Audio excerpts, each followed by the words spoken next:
No Evangelho do poeta João, no capítulo 15, versos 18 até o verso 4 do capítulo 16, Jesus dá aos seus discípulos, nós aí incluídos, a seguinte instrução: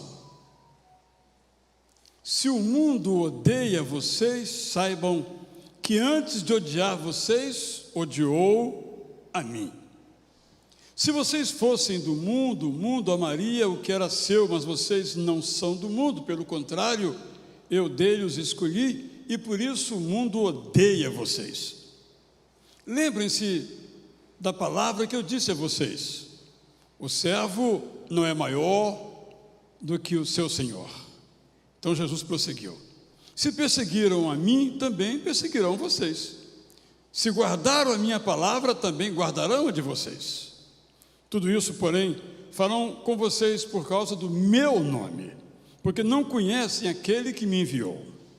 Se eu não tivesse vindo e lhes falado, eles não teriam nenhum pecado. Mas agora, não tem desculpa do seu pecado. Quem odeia a mim, odeia também a meu Pai. Se eu não tivesse feito entre eles as obras que nenhum outro fez, eles não teriam nenhum pecado.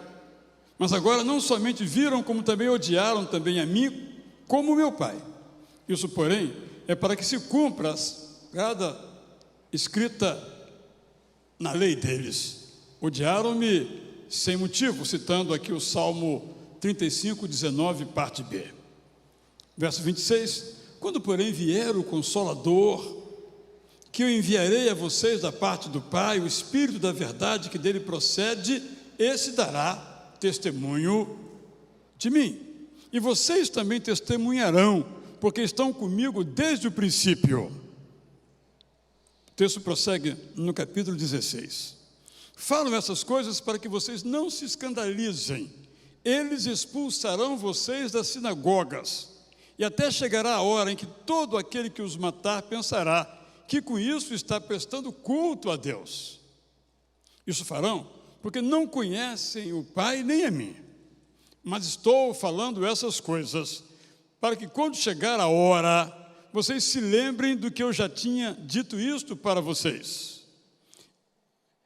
Eu não lhes falei desde o princípio, porque eu estava com vocês. Desse texto quero sublinhar alguns versículos, uma vez que todo ele é bastante claro. O primeiro, então, versículo 18. Se o mundo odeia vocês, saibam que antes de odiar vocês, odiou a mim. A nossa conclusão é evidente. Se estamos identificados com Cristo, nós seremos odiados por aqueles que não se identificam com Cristo. Se os nossos valores são os valores de Cristo, a oposição é certa. Alguns aqui acordam cedo, vão para a academia, ou correm em algum lugar, ou andam. Mesmo quem não vai para uma academia, observa como, particularmente aqui o nosso bairro, mas isso é uma realidade mundial, está povoada, se podemos dizer assim, povoado o nosso bairro de academias. Praticamente em cada esquina tem uma ou mais academias, o que é muito bom, é excelente para alguns, não para mim, por enquanto. Eu prefiro outro tipo de queima de calorias, digamos assim, mas sérios, ok? Não é brincadeira não, também faço as minhas atividades de saúde. Mas eu estou dizendo isso porque eu identifico que a nossa sociedade se parece cada vez mais com a capital do Império Romano, o que faz com que os textos do Novo Testamento tenham uma incrível atualidade.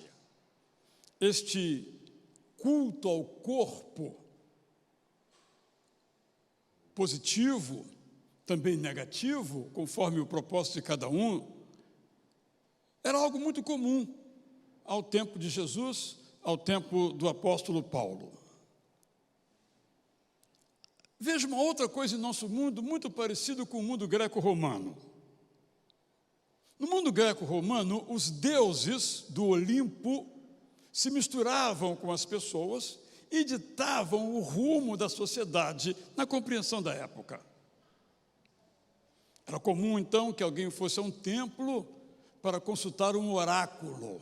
Era um oráculo da divindade A ou da divindade B, e a partir desse oráculo, ali respondido, tocava a sua vida. Acho que não é muito diferente hoje, não. Só que os deuses são os artistas, os cantores, os atores, os jogadores, aqueles que são até mesmo reverenciados como deuses. São eles que dizem o que é certo e o que é errado.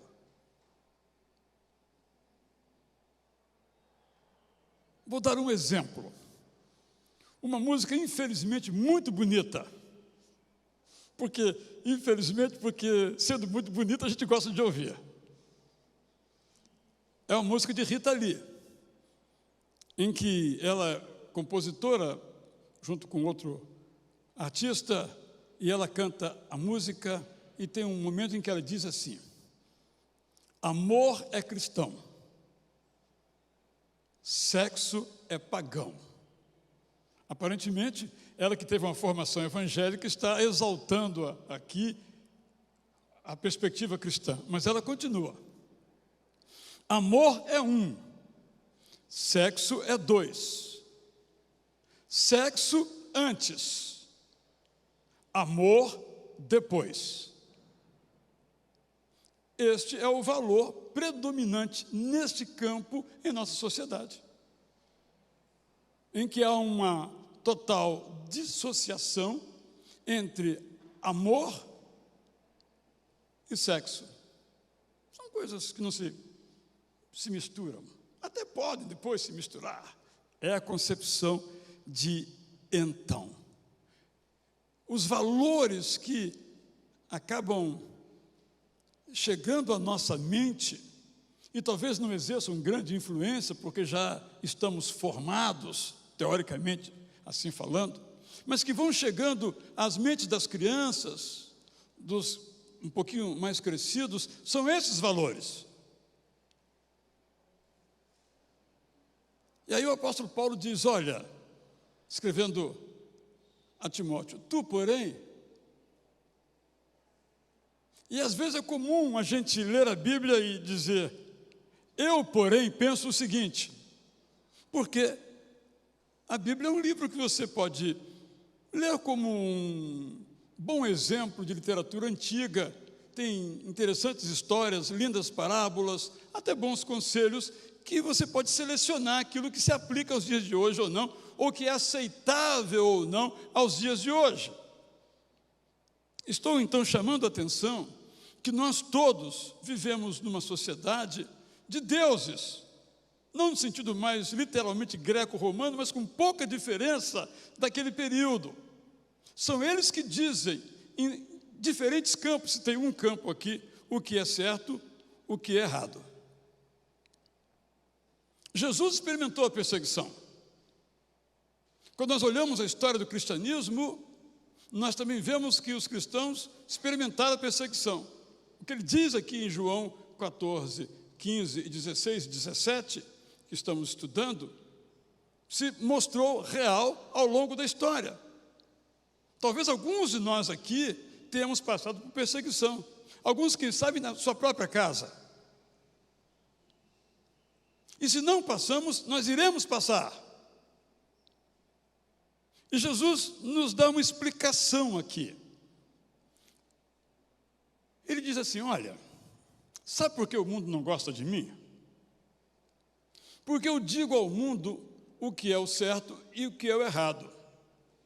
Eu digo ao mundo que há atos que esse mundo comete que são pecados, esta é a palavra.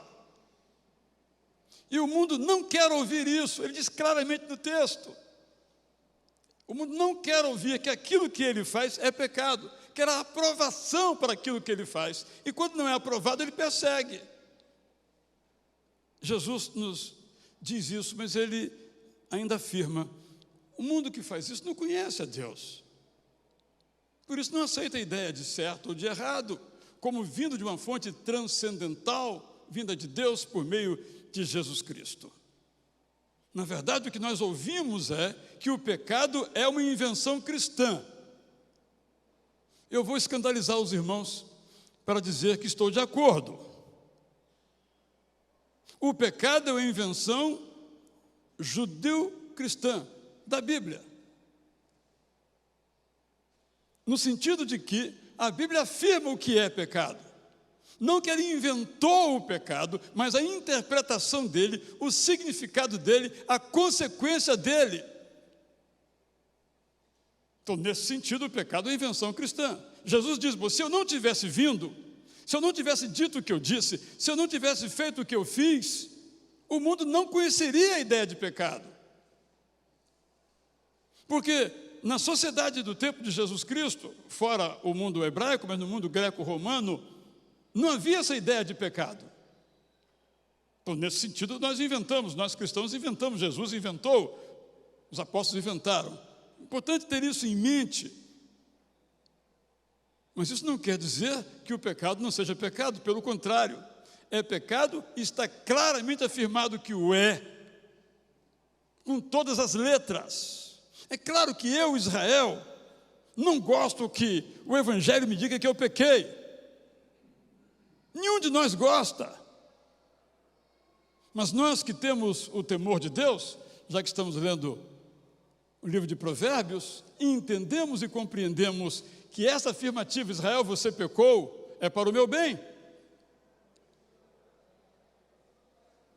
Jesus, quando esteve com aquela mulher chamada de adúltera, ela disse: vá. E muitos usam esse texto. Jesus disse: vá. E é verdade, mas ele só disse isso. Ele disse: vá e não continue pecando. Jesus não apoia o pecado dela. Jesus apoia o caminho novo que ela vai trilhar. Há muita confusão, infelizmente, em todos os tempos e também no nosso tempo. Isso tem que ficar muito claro. As nossas posições, se forem realmente baseadas na Bíblia, vão encontrar oposição. E se não encontrar, tem algo errado. Não com o mundo, mas conosco. Porque Jesus enfrentou perseguição, nós não vamos enfrentar? Segundo versículo que quero sublinhar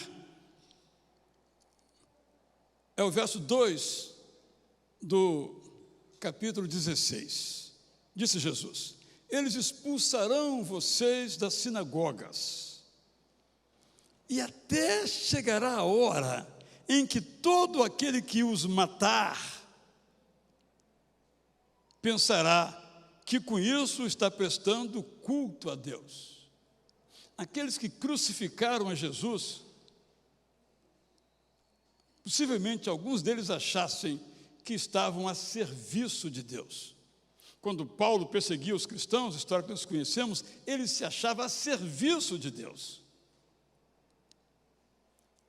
Parte do mundo em que nós vivemos nega abertamente a Deus, e parte nega disfarçadamente a Deus, embora afirme que creia nele. O que mais se usa é o nome de Deus. Em nome de Deus se mente, em nome de Deus se ameaça, em nome de Deus se mata. Eu vou dar um exemplo não muito honroso para nós evangélicos. Lutero, em nome de Deus, escreveu as seguintes palavras sobre os judeus. Um judeu, temos aqui no culto um coração judaico, são tão tão duros como a madeira, a pedra, o ferro, como o próprio diabo. Em suma, são filhos do demônio, condenados às chamas do inferno. Os judeus são pequenos demônios destinados ao inferno. Queime suas sinagogas, negue a eles o que disse anteriormente, force-os a trabalhar e trate-os com toda sorte de severidade. São inúteis, devemos tratá-los como cachorros loucos, para não sermos parceiros em suas blasfêmias e vícios, e para não recebermos a ira de Deus sobre nós. E eu estou fazendo a minha parte. Observe como esse tipo de discurso a gente ouve em diferentes contextos em nome de Deus. Lutero disse isso por duas razões. Uma era o contexto local, de controle do dinheiro, mas outra porque o Novo Testamento nos diz que Jesus foi morto pelos judeus, mas aí é que temos que ler a Bíblia com clareza. Jesus foi morto pelas autoridades romanas, por medo próprio, por acreditarem que Jesus pudesse ameaçar o poder imperial, e por medo dos judeus. Nesse sentido, não foram os romanos que mataram a Jesus, foram autoridades dos romanos que tinham esse poder. Mas isso não pode ser imputado aos romanos, mas a alguns deles, no caso, as autoridades, com interesses políticos próprios. Não foram os judeus que pediram a morte de Jesus, foram autoridades dos judeus, temendo o fim do seu sistema religioso baseado no templo. Estou dizendo isso porque nem sempre quando lemos os judeus gritaram crucifica, ou esses judeus aí é um grupo entre os judeus como nação. O semitismo, a defesa do judaísmo, dos judeus nesse sentido como nação, e o antissemitismo erram aqui. Os judeus, enquanto povo, não pediram a morte de Jesus, mas alguns deles, a minoria, e venceram. Os romanos, enquanto povo, não executaram Jesus, mas alguns deles o fizeram. Nada justifica ódio ou aos romanos ou aos judeus por causa da morte de Jesus. O que Lutero escreveu, portanto, tem que ser rejeitado. É um lamentável e terrível erro. E a própria igreja luterana já fez isso. Escreveram assim: nós devemos o nosso caminho de fé a Lutero, mas nesse ponto nós o repudiamos completamente, porque de fato ele está completamente enganado. Estou dizendo este ponto para mostrar como devemos ser cuidadosos para, em nome de Deus, não fazermos o que Lutero fez e outros também fizeram no passado e, infelizmente, de igual modo, no presente. Quando Jesus diz, então, que os que o amavam e seguiam os seus mandamentos seriam expulsos das sinagogas, ele está se referindo aos seguidores daquela geração. De fato, como nós sabemos, muitos judeus cristãos e judeus em geral foram expulsos de Israel. Daí a diáspora judeu-cristã.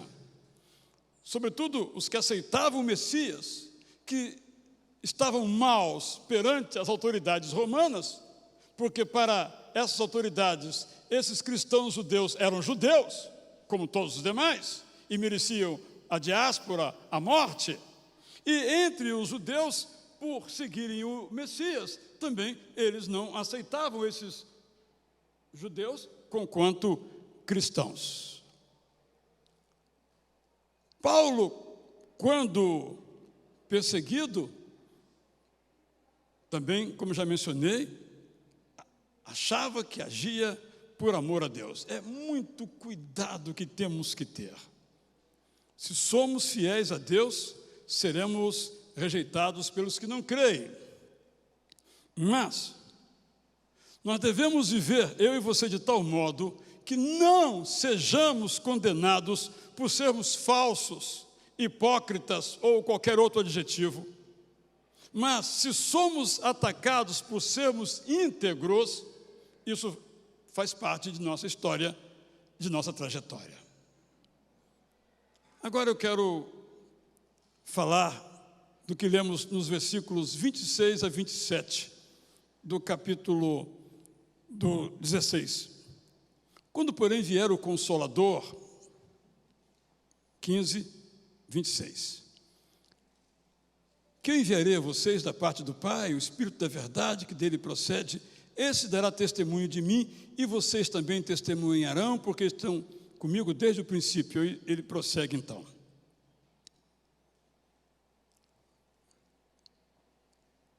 Por volta do ano 80 da era cristã, entre os judeus, cunhou-se a seguinte maldição, só para entendermos isso que Jesus diz: eles expulsarão vocês das sinagogas.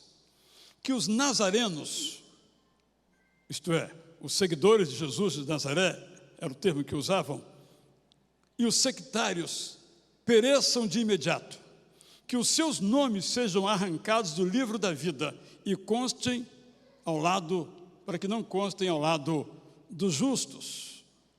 Estou mostrando apenas o contexto que confirma, já naquela geração segunda, as palavras de Jesus e ao longo da história também. Mas, aí vem a promessa. O Espírito Santo nos consola quando somos perseguidos. Jesus tem, em outro lugar dos evangelhos, uma expressão que para mim é uma das mais confortadoras. Quando vocês forem perseguidos e nem souberem o que vão dizer, esperem. O Espírito Santo, estou aqui reescrevendo o texto, o Espírito Santo vai lhe soprar no ouvido o que você deve dizer, porque essa é a função do Paráclito. O Paráclito, no tribunal, era uma figura que não existe em nenhum tipo de júri ou tribunal, que ficava ao lado do acusado, como se fosse um assessor, vamos chamar assim. E quando o acusado ia falar, ele então soprava alguma coisa, ele orientava o que ele deveria falar.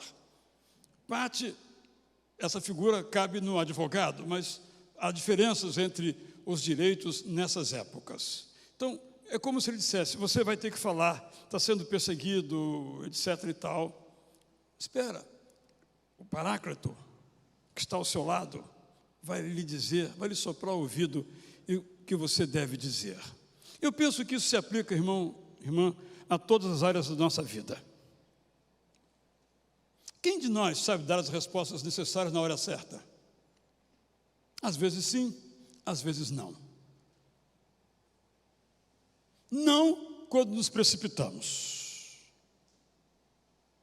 Sim, quando ouvimos o Espírito Santo nos aconselhar.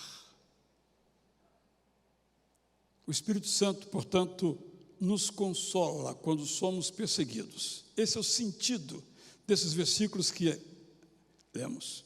Ele fica ao nosso lado, mesmo quando ninguém fica. É muito interessante o campo da política, a gente observa.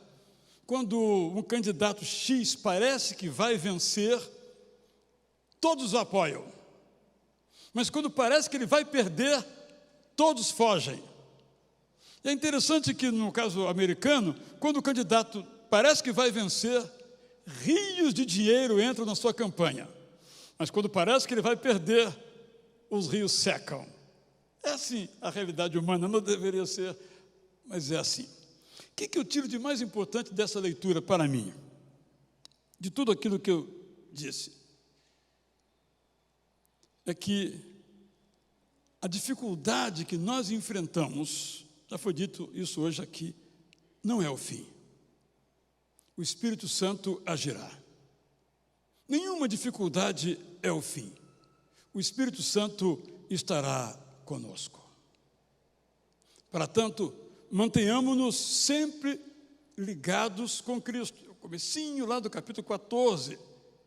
Eu sou a videira, vocês são os ramos, permaneçam em mim, estejam ligados em mim, Jesus está explicando basicamente esse versículo em 14:2. Mantenhamos-nos sempre ligados a Cristo. Nós começamos com Ele a nossa jornada de fé.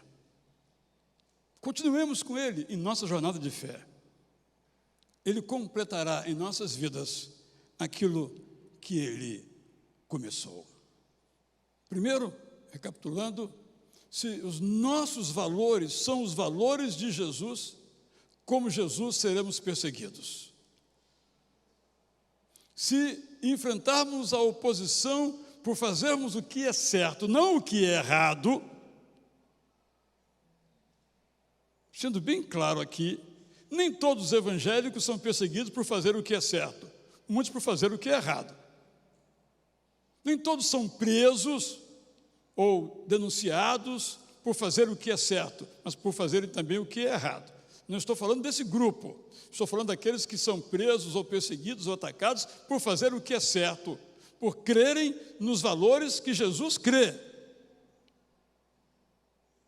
Mas nós sempre podemos saber que o Espírito Santo está ao nosso lado e nos socorrerá. Será aquele que, estando ao nosso lado, nos dirá o que falar e o que fazer. Portanto, continuemos ligados com Cristo. Eu escrevi então uma paráfrase desses versos que penso pode nos ajudar nessa compreensão.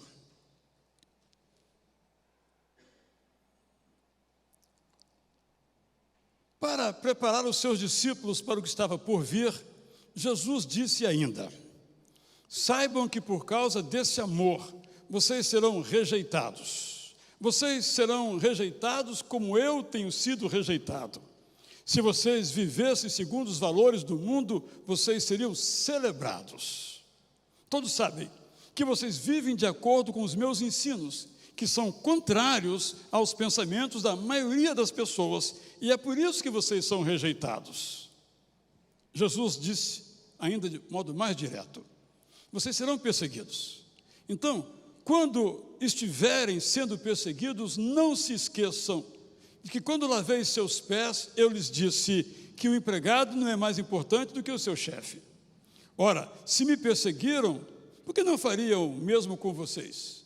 Se não gostaram do que eu lhes disse, não vão gostar do que vocês vão lhes dizer. Depois ele explicou. Eles agirão desse modo porque sabem que vocês são meus seguidores. Eles rejeitam aquele que me enviou ao mundo. Eles não gostam de ouvir que são pecadores e culpados, por isso não gostam de mim, por isso rejeitam meu Pai, por isso rejeitarão vocês. Como viram tudo o que eu fiz e ensinei, eles não têm desculpas, porque preferiram continuar pecando, rejeitando a mim e ao Pai. Na verdade, eles fizeram o que já estava profetizado nas Escrituras a meu respeito. Eles me odiaram sem razão. E para que não ficassem perturbados, Jesus os tranquilizou. Fiquem calmos, pois quando vier o Consolador enviado a meu pedido pelo Pai Eterno, vocês serão lembrados de toda a verdade. O Espírito Santo falará bem de mim, e vocês também falarão. Afinal, vocês me conhecem desde quando comecei a minha missão no mundo. Jesus continuou a sua orientação aos discípulos falando sobre coisas que estavam por acontecer. Estou lhes dizendo estas coisas agora, para que não se surpreendam depois. Saibam que serão proibidos de participar dos cultos. Vocês serão mortos, vocês serão assassinados por pessoas que dirão que agem em nome de Deus, mas eles não têm nada a ver com Deus eterno e nem comigo. Quando essas coisas acontecerem, lembrem-se de que eu já os tinha avisado. Essas verdades tão claras e tão duras, bom seria que não houvesse perseguição, bom seria que houvesse liberdade de pensamento, de pregação, mas essa nunca foi a realidade. Não foi ao tempo de Jesus, tanto é que ele foi morto. e nunca é para aquele que é realmente fiel a Deus. Sem compor com os valores do mundo. Sem dizer, bem, aqui está essa Bíblia, isso aqui sim, isso aqui não, isso aqui sim, isso aqui não. Quem dita o critério do sim ou do não? O mundo que não ama a Deus, mas segue os seus deuses. É a nossa escolha, que nós continuemos sabendo que Jesus, que morreu na cruz, porque era fiel aos mandamentos do seu Pai.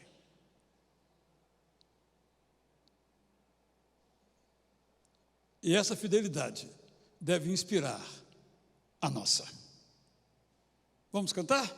Em pé, então, cantemos esta oração, que afirma a dignidade de Jesus como nosso Senhor. Você já ouviu isso muitas vezes. Jesus é o meu Salvador. E Jesus é o meu Senhor.